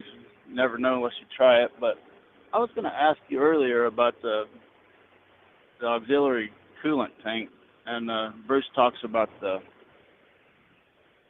reservoir you could put under on the frame, and I was wondering about sticking something on there like a an actual oil cooler that had a radiator and a fan because it would be easier to mount it on my deck plate in the back. But I just was wondering if there was maybe a pitfall I wasn't aware of as sticking it back there or having too much. 'Cause it was like a 25-gallon reservoir, and Bruce was saying 5 gallons, so I didn't know if, a little bit's good, more's better, or if it's not so in this case. If you look at your cooling system, it's only going to hold, anywhere between like 10 to 12 gallons. And when we can expand that volume up, like say 20 to 30%, that's usually all that is required to make enough volume for temperature difference. I'm sorry. If you run like a fluid cooler, like I know I run Durali fluid coolers on my race car. They come with a fan. It's a nice little unit. It may only hold like a quart or two, but they do make some bigger ones. You could run that with electric fan on there too. You could do that. That may help out like a secondary cooling system. But what engine do you have, and what kind of temperatures are you seeing? I've got a 6NZ, and I pull 120,000 pounds through the mountains up here in the Northwest, and I can't hardly use any of my power. But I mean, I've got your guys' fleet air and the balancer and dampener and the manifold, and I don't have y'all's turbo on it because I had this one on here when I got it, and I figured I'd use it until it wasn't any good. But anyways, and then I got so I mean, it's set up to perform a little bit, and got a tune from you guys, and I can only pull about. Well, of course, it's really hot out here right now. During the day, it just seems like I have to use about a third of my power. Otherwise, it's running around 220, and I have to back way out of it to keep the bells and whistles from going off. And yeah, that's getting pretty hot. What horsepower did you set it at? Well, it was originally whenever I came up here, I had Leroy tune it at. Put it on the 700 tune, but I was having so much trouble with my heat. It ended up being my fan shroud. I broke it and didn't put it back on, and it needed one evidently, so I put that back on. But before I did that, I called JR, and he put just the stock 550 cat tune in it with 1850 torque, and it was still running just as hot. And then I went ahead and put the fan shroud and the recirculation shield and stuff on the radiator. And anyways, it's a lot more manageable. It still runs pretty hot, like I said, but I'm pulling a lot of weight and a lot of grade, and so I understand that's just how it goes. But I just thought if I could put something on here that would, mitigate it or minimize it a little bit, maybe it would, help it out. I think there's something else going on here. What thermostats are you running? I don't know. I just bought this truck about a month ago and put it to work, and the guys, they got rebuilt at his shop. Like, I don't know, when I got it, it had about 27,000 miles on the rebuild, so I don't know if they did anything with the thermostats. I don't even know which coolant they have in it, whether it's red or green. I need to call them and check before I go to adding any reservoirs and try to put coolant in it. First thing I would do is give us a call after the show, order a set of 180 thermostats. If they're a factory Caterpillar thermostat, those are 192 degree thermostats. And a thermostat takes 15 degrees to fully open up. So if you have water temps and being hot where you're at and you're hauling heavy, a 192 thermostat won't fully open up until the water temp gets up to all the way to 207. And it's going to take a lot longer and a lot more energy to cool 207 degree water than it would 195 degree water. So by running the 180s, that'll lower it right there. And this may be your whole problem. You just may have a bad thermostat. The second thing you want to look into is the water pump. Has it ever been changed? Do you see any coolant weeping out of any of the weep holes anywhere? Try to get some history on that. And the next thing you want to do is a radiator with a thermal gun. We were talking to another gentleman earlier this morning. Shoot the top and the bottom tank of the radiator with a thermal gun. If it does not decrease the water temperature by at least 15 degrees, your radiator's not working. It's just either it's lost its thermal efficiency or something's wrong with it. There may be a blockage or something like that. But we do have a high efficiency 4-row dimpled core rad. I've set trucks up, down in the Southwest, running across the desert, middle of July, 110, 115 degree temperatures outside. Now, I honestly don't remember if one of them was pulling the weight that you are, and obviously it's a lot flatter, but I know the desert gets pretty darn hot in the middle of summer, and those guys are running like 195, 200 degree water temp, are rad and thermostats. So that would be the first thing I would do, would be to check the thermostats, and just change them if you're going to pull them out, look at them anyway, just because you don't know the history of them. And then try to get the history on the water pump, and then also look into the radiator, shoot it with a thermal gun and see where you're at. But we have a fix for any one of your problems you got there. Okay. Your radiators are probably pretty spendy, I'm guessing. I was just thinking this little $400 radiator thing with a fan on it was to add the volume to the thing, and that might be a simple or a Band-Aid solution that I could afford right now, and then get all the more other issues, like the radiator and stuff. I could do it a little bit later time, maybe. I didn't. Do you think that Band-Aid would work, or be a bad deal? Bad idea to try it. Well, here's the problem. If your radiator's already not working, and this is only the beginning of July, we still have a good bit of summer left. You can try the fluid cool, with a fan, but is it going to keep you on the road? Who knows? The radiators, let me back it up. All parts are not cheap, and you do get what you pay for. Ours are a quality brand. On a Peterbilt and Kenworth, I'm going to recite a few numbers here to give you an example. A factory radiator is going to have 177 tubes. They're going to be half-inch tubes, and they're going to be 14 fins per square inch on those tubes. And those fins are what pull the heat off the tubes. And they're straight tubes, too, so the water comes in and drops straight down to the bottom tank. Our rad is going to have anywhere between 320 and 400 dimpled tubes. And a dimpling process makes that fluid, the coolant, transfer from wall to wall as it goes down through the tubes. So it has more contact to the metal surface to extract the heat out of the fluid. Our fins are 60 per square inch instead of 14. So yeah, I understand that stuff, because this truck, we've had it for probably 10 years, the company that I worked for. I just didn't drive it and buy it up until a month ago, and somebody else was in it, and so I don't know exactly what all has been done to it. But whenever we bought it, so before we knew about Pittsburgh Power, the guy that was putting all the money into it did a bunch of PDI stuff, and I'd heard somewhere about the 4-row dimple tube radiator, and we had that in there at one point, and it didn't seem to make as big a difference. It seemed like we were still having heat issues, and then we ended up putting the recirculation shield on it because they said, "Oh, well, that'll fix everything," and that didn't seem to help a lot either. So I don't know. One of the things that would stop the better radiator from working properly would be the thermostat issue. And the shroud. Okay. Yeah, if the thermostats are opening up that late, then that other radiator, even a better radiator, will not be able to overcome that. Well, that shroud was just off there for like a couple of weeks. I mean, like, I just did that stuff back in June.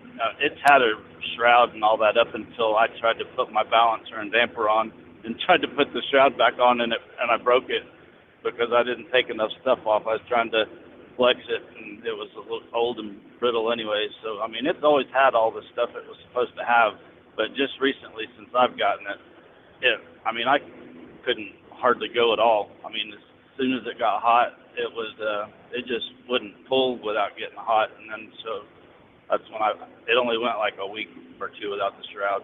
When I got down to Vegas, put a shroud on before I went and picked up a load because I was like, holy crap, it's really hot. I'm going to be really heavy, and I couldn't even run in Montana. Getting out of the mountains in Nevada is going to be a chore, and so yeah, that was all. It had all the cooling stuff. It just, like I said, the last couple of weeks, and I put it back on, and now I had Leroy put the tune back in it, and it's Yeah, be doing really well. I have a question because we kind of been all over the place on the history of this truck, and you said at one point it had the high performance radiator.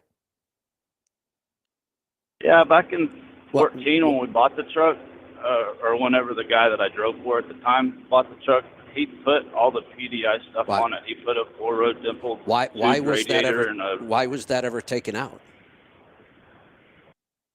I was like 10 years ago, and I guess he told me that it's been replaced in the last couple of years. So, and he didn't put the money. He didn't buy the. He used to buy all the high performance. You know, if it's good, if there's anything better, we need to get that, and that's the way it was. But then things kind of slowed down over the years, and money got tight, and instead of getting all the performance stuff, we kind of went to getting whatever, you know, the least expensive parts like Rig Tough and, you know, not OEM parts and nothing performance. And so I think I think that might be part of the issue. I think it might have a 3-row radiator in it. But I know whenever we put the 4-row radiator in it, and it had an oversized air-to-air, like Duralite air-to-air on it, we had to make special brackets for the AC condenser, and it put everything so far out towards the front of the truck that my all the fins wore off my AC condenser. And so whenever they put this smaller radiator in, I don't know why they didn't move things back, but I mean, I don't know. I think I could try the 4-row deal later. Why did you buy this truck?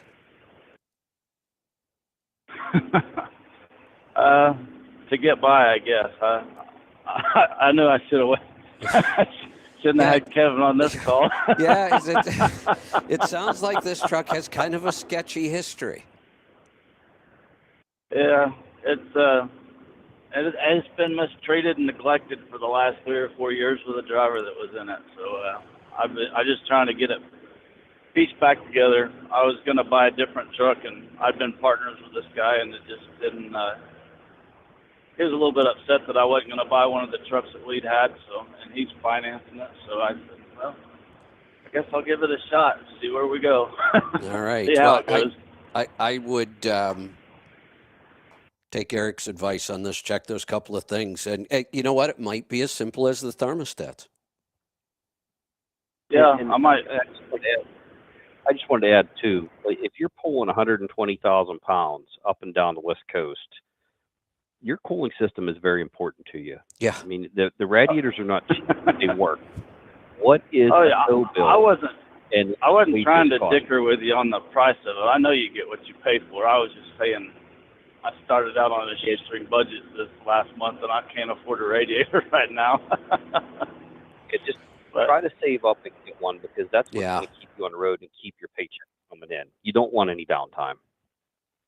You definitely don't want to. Yeah, well, I'll check the coolant, how much it's cooling from the top to the bottom, and I'm already going to get some max mileage. I'm going to order some stuff from the shop here in a little bit when they give me a call after the show. I already talked to somebody this morning, so I'll get some thermostats thrown in there with it. And the thermostats aren't expensive. They're less than $100. Yeah, I can do that, and then you said to check how much it's cooling, and what was the other thing? Try to get the history on the water pump too, because you said that there was some stuff done to it. Try to get and see how many miles or how many years are on that water pump, and also look for any seeping coolant out of the weep holes. That'll tell you if the water pump's starting to go bad. Okay. Yeah, I know that the water pump was replaced about 10 years ago, because after we rebuilt it the first time, the shop left it. We found it wasn't cooling, and we found a bolt. It wasn't cooling, so we put it in the shop while we were on the road, and when they pulled it apart, there was a motor bolt in the impeller, and so I know that the water pump's been replaced in the last 10 years, but I don't think it has since then. So, anyways, but yeah, I appreciate it. I just was curious if I do end up getting another radiator, and then I wanted to add the capacity with the reservoir on the back. My question was, Because at first it said something about making sure it was before the thermostat or after the We thermostat. can, I couldn't remember, and we can let Bruce weigh in Huh? on that because he just got here. Bruce, good morning. Good morning, and this sounds like Dan. It is. Yes, sir. God, I was just looking at pictures of you stuck in the snow last winter in that snowmobile. Just yesterday. You didn't have to look hard to find one of those. Dwayne Erkey, over the weekend, or Sunday nights, sent me a text. No, I put it on Facebook. 18 more weekends until we can start snowmobiling. And then just yesterday, Skidoo sent me an email showing me all the new sleds. And now here you're on the phone. Okay. So which truck did you buy? The Pete with the cat that you were driving? It wasn't the one that I was driving. I ended up with a truck that I drove several years ago. It's an 03 379. It's got a pretty fresh rebuild in it, but I was 6NZ or yeah. Bridge? 6NZ? No, yeah, it's the 6NZ. Okay, well, we can make it right. So put the radiator, and if you want to do the auxiliary coolant tank, you put it in, you want that water to come back in below the thermostat. Okay, that's what. Well, I noticed there were two ports up there below the thermostat housing. There was one right at the front of the oil cooler looking thing, and then there was one up there on the side, and I didn't know which one to come out of. I think you can use either one. Oh, okay. I bet if you drain some coolant out and you take both plugs out, you could put your two fingers, small fingers in there, and you could touch each other, so it probably doesn't matter. Oh, okay. And then, so that's the one with the pressure that needs to go to the in port, and then the out port needs to go to the back of the motor there on the right side. The out port comes out by right rear block, where the block heater is. There's a lot of ports there. But if you put our 402 Brad in, you may not need to do that in a 180 thermostat. I'll have to price one of those and see about doing that here pretty quick. I just know that I can't do it this week. So, I'm going to tell you how cheap that radiator is. I just came from the dentist and the Audi dealer, and I need a key fob for an Audi. And by the time they get it and program it, it's $975 for a key fob. Hey, Bruce. Yeah, I know the service manager. He said, I just had to buy one for my wife's Mazda, and it was $600 and some. Hey, hey, Bruce, I think there are probably at least 3 people on this call that I know of that have paid less than that for an entire car. That's right. Right, right. Exactly right. Yeah, yeah. Yeah, my first car was a $500 car. Yeah, there we go. So there's mine was $145. 4 people on this call. 56 Plymouth, $145. There you go. Oh man. Yeah. Hey, back then though we made, what did we make? 75, 80 cents an hour. First job pumping Sinclair gasoline, we got paid $20 every 30 hours. Yeah, I remember the $1.35 minimum wage. Yeah. Yeah. So. Okay. All right. I see. All right. Well, I'll look into that here in a little bit. Dan, email me some pictures. Email me some pictures of your truck. Let me see it. Send me several pictures. I sent you some of the motor here the other day to show you the manifold and stuff, because that's the reason I can't afford the radiator right this second, because I spent $6,500 last month getting air filters and a manifold and a damper and a balancer and turbo blanket and all that stuff, and got that put on. I figured I'm going to have to make a couple paychecks before I add anything else. Bruce M. at PittsburghPower.com, because I didn't get anything from you.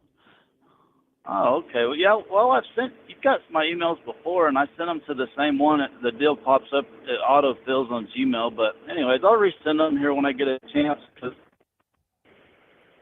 All right. Let me see if I got anything today.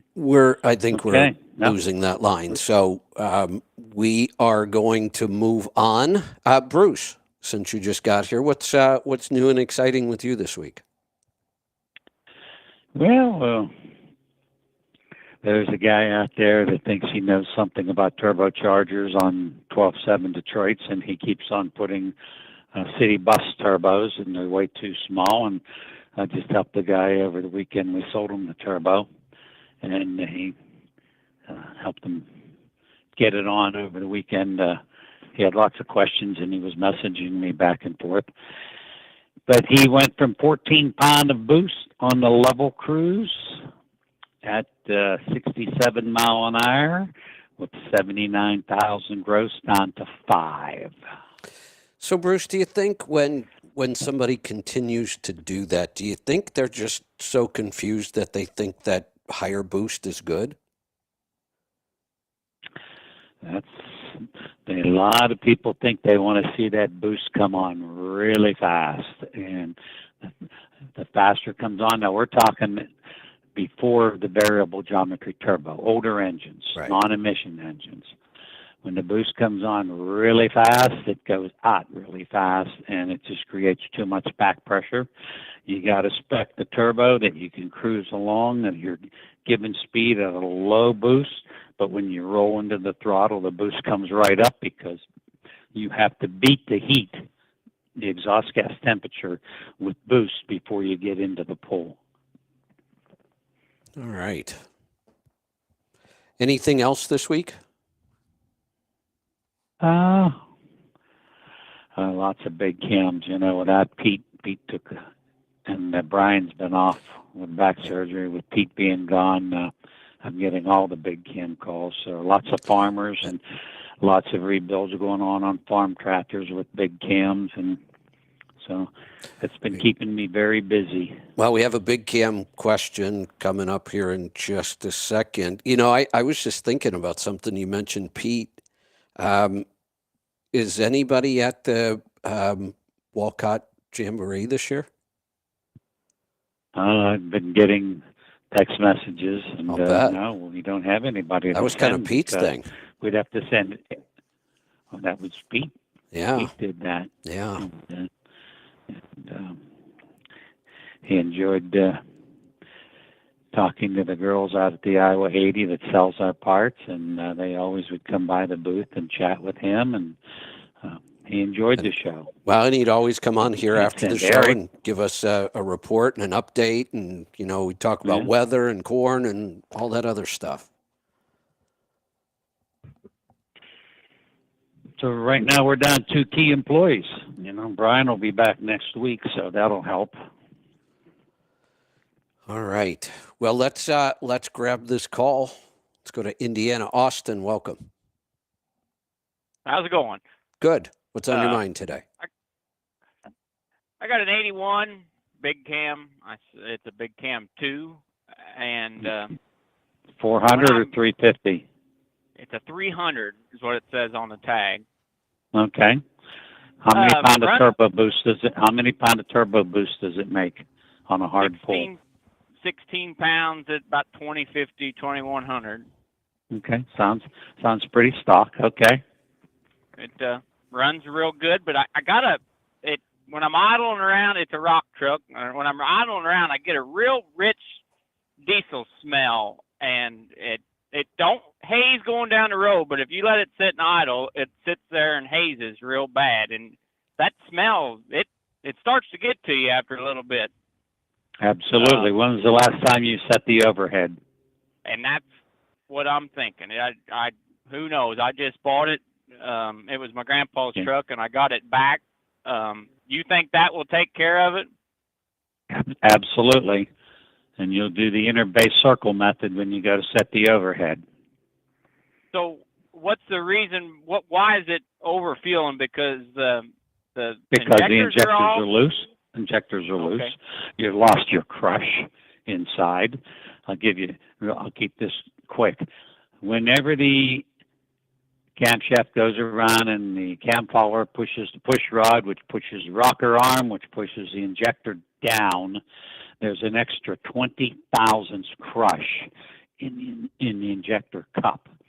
And then after the combustion is finished, it backs off, the camshaft backs off, and there's 10 thousandths crush during the rest of the other stroke to go back for fresh air. It's 4 strokes, so you're firing on every other stroke. So you've got 20 thousandths crushed to begin with, and then it drops off to 10 thousandths.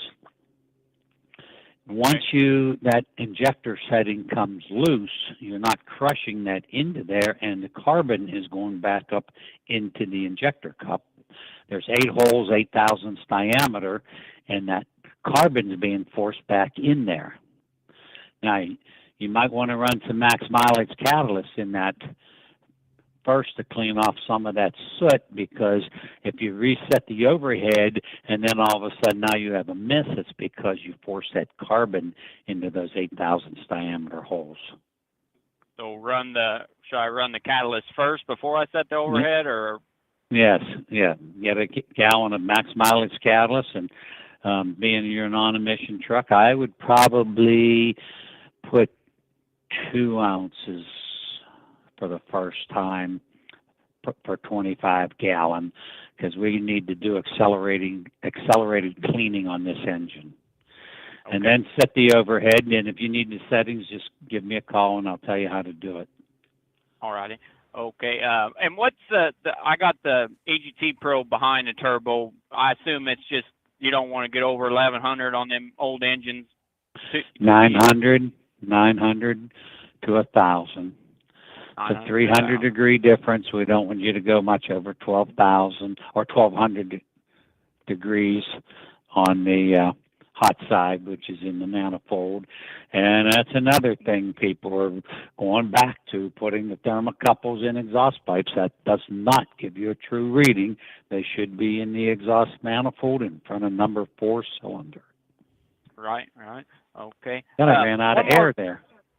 One more question on that, Bruce. I talked to you about it a while back. You said you could turn that up. I gave you the parts list, or what do you call CPL. that? Yeah, I gave you that, and you told me on air something about you can change the cam key or something on that and get 500 horse out of it.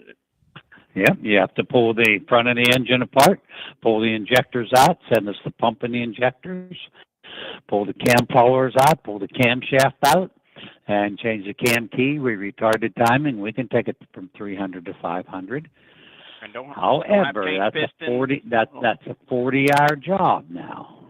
I got you. Okay.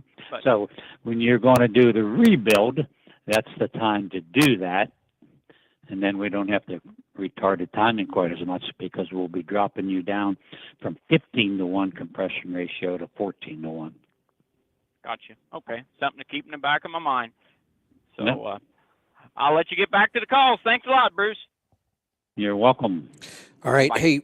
Hey, Bruce, we had a question this morning, and then we got into a long conversation about fuel and biofuel, and is it bad for the engine? Isn't it bad for the engine? What's really going on with it? Do you have any thoughts, or would Dr. Jane be good? We need to get somebody in here who really understands fuel to educate us on some stuff. Well, yeah, let's see if Dr. Jane's available right now. Let me just buzz her. Let's see. My personal feeling is I would try to stay away from it, but sometimes you can't. That's what we're running into more and more. I did find a solution here locally. I can just get plain number 2 diesel, which is kind of nice, but it's getting harder and harder to avoid. So it's probably time that we got somebody in here who really knows what they're talking about. Joel had an interesting take on this, that the warnings, and this actually makes sense. The warnings from the OEM, like on the Sprinter, I'm not supposed to use anything more than B5, which is B20s all over the place. Now here locally, we have B55. This guy was fueling someplace that had B99, 99% biofuel. And my thought was, if the OEMs are serious about this, that you would think the warnings would be stronger. Don't use this stuff. It's going to do damage. I guess one of the real reasons that the OEMs put those warnings on there is because of the EPA. They won't meet their stated requirements with the biofuels. That's the problem with it. So the Wow. OEM has to put that warning on there so it's not their responsibility. Okay, I'm giving Jane the number right now.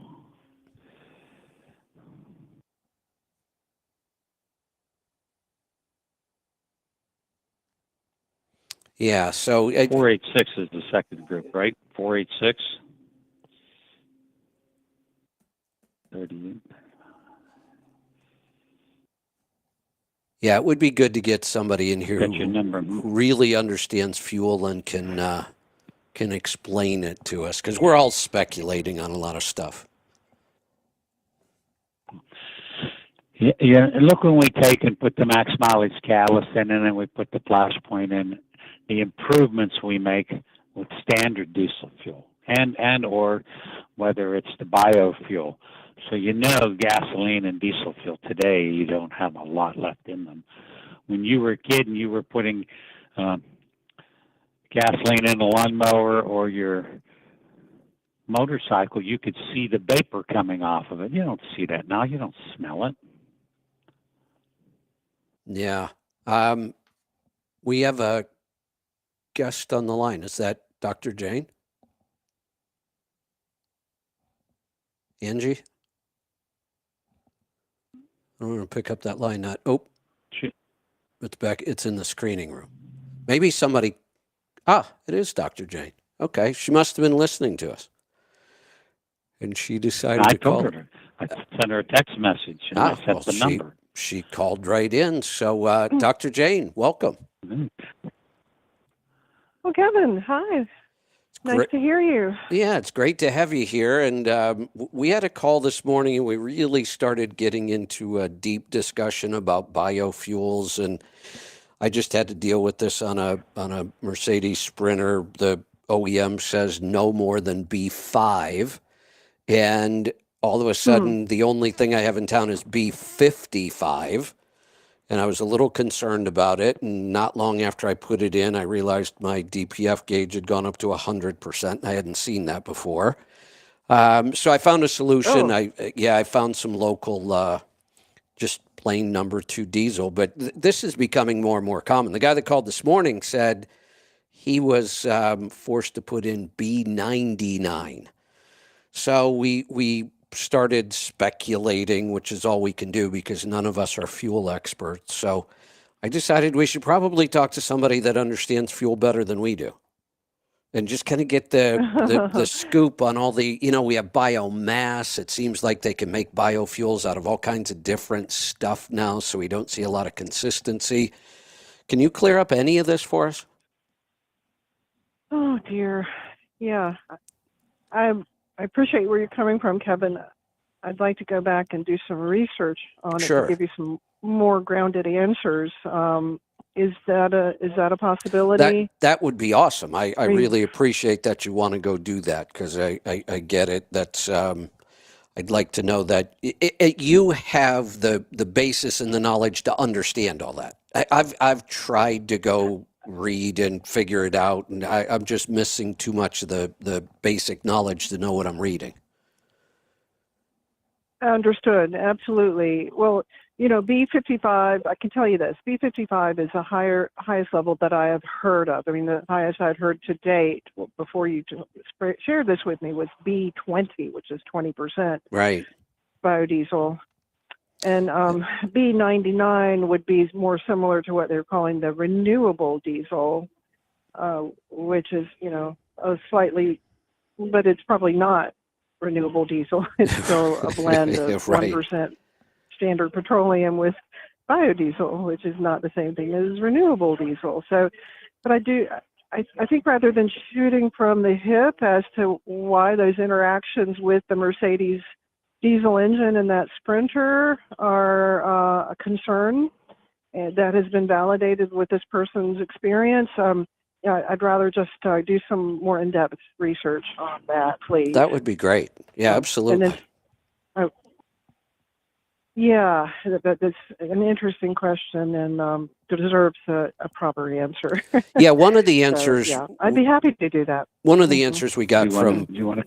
From one of my co-hosts on Fridays, who's dealt with fuel a lot. He's big on fuel mileage. He works directly with Volvo. And what he said does make a lot of sense. The warnings, like Mercedes puts a warning right there by the gas cap, no more than B5. So I was a little freaked out when I had to put B55 in it. And that's all. I just didn't have any choice at the time. But what he said makes a lot of sense. The only reason they put the warning on there, because I thought, boy, if this stuff could damage my engine, there should be more than just a little warning sticker here. You know, like this should be a known thing that you shouldn't put this in if it's going to cause damage. Well, his answer, and it makes a lot of sense, was there is no real damage being done to the engine. That sticker is there because if you use anything more than B5, you may not be meeting the emission requirements.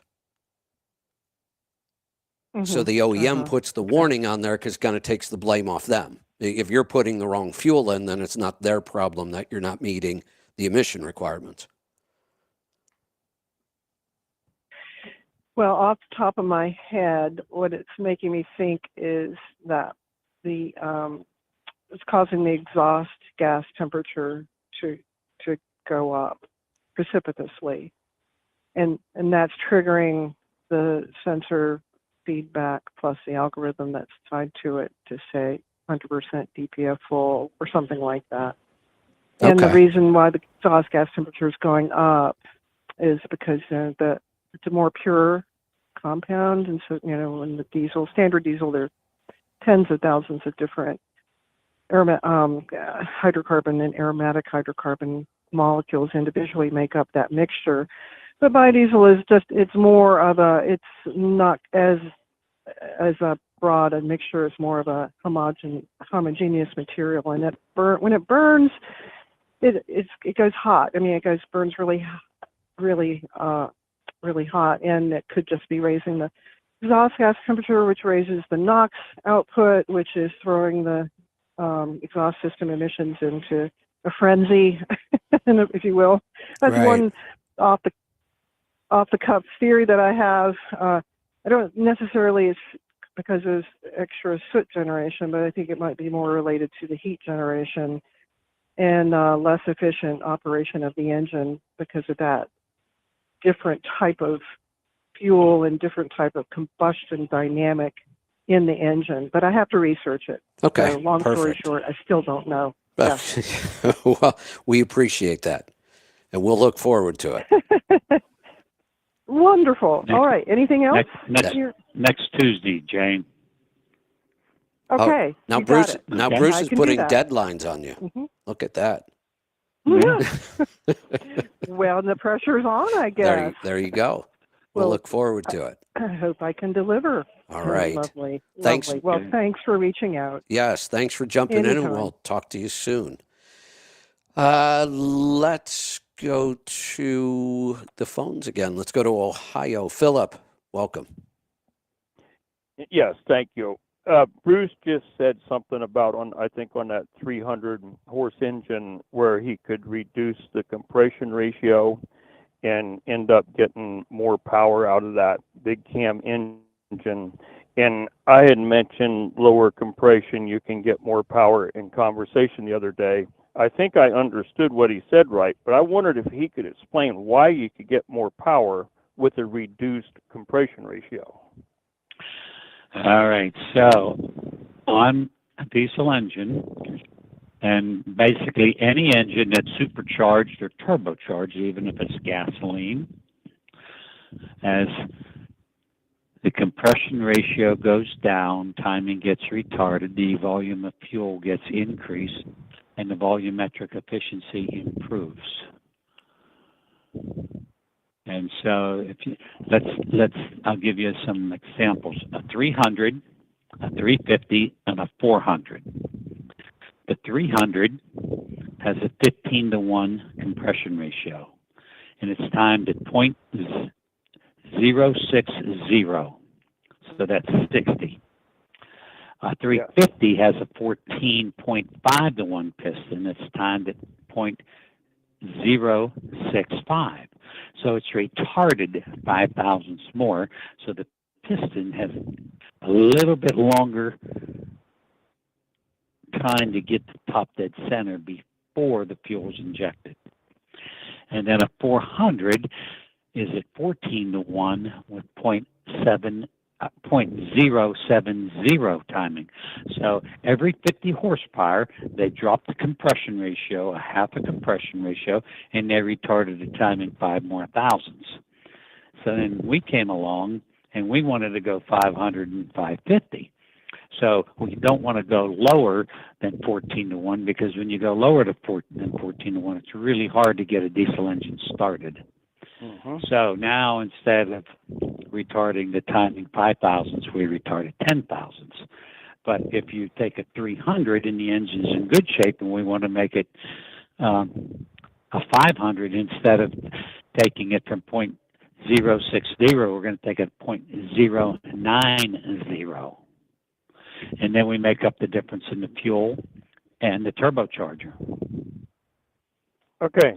Now, you helped me rebuild a 444 back in the early 90s. And I seem to remember, we did not change the camshaft, but I seem to remember that you sold me a thicker head gasket that would also change the compression. Is that true, or am I just dreaming that? No, we have a 13,000 sticker head gasket that changes half a compression ratio. And was this block resurfaced? No. Okay.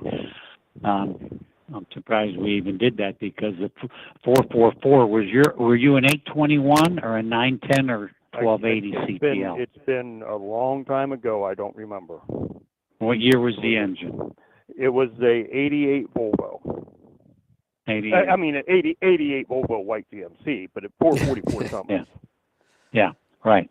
The timing, if it was the 910, 1210, or 1280 CPL, is retarded back to 0.0138.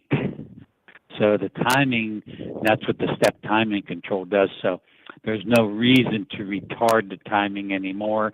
And you can't, when you have a step timing control engine, you can't change the camshaft like we did on the big cam 1, 2, and 3.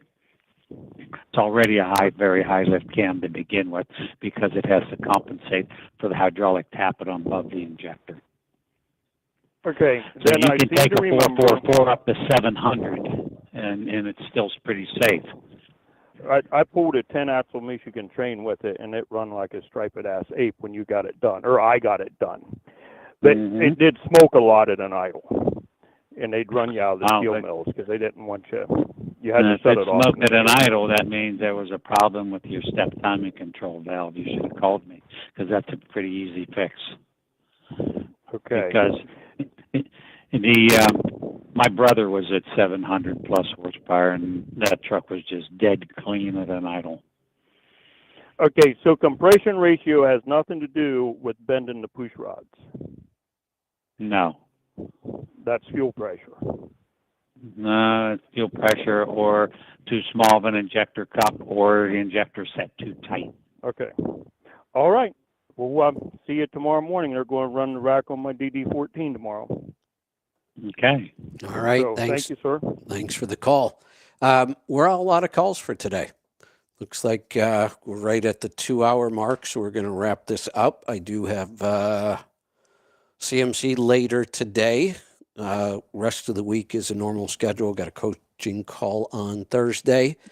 Anybody have any words of wisdom they want to wrap up with? I do want to tell you that you recall 3 weeks ago, Shauna Gray came on, was talking about the fellow that hosted the show for 22 years, that truck show. I forget what it was called, up in South Dakota. Yeah. And he had hemorrhaging on the brain and was given about 3 days left.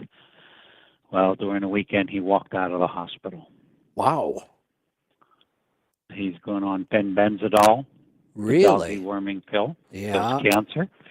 And there was another thing. The daughters went in and put, let me see if I can find this. Life Wave. It's a patch that you put on that works with the stem cells. And my understanding, and Sean is going to come on next week and talk about this, the stem cells brought this man back to life. Huh. And he would have been probably dead by now if it wasn't for his daughters doing this. That's good news. I'll do a little research on the whole LifeWave thing and see what that's all about. You see what LifeWave? It's lifewave.com. Looks like I read a little bit about it last night. Looks like it has something to do with Benzidol. phototherapy. Now, which... yeah.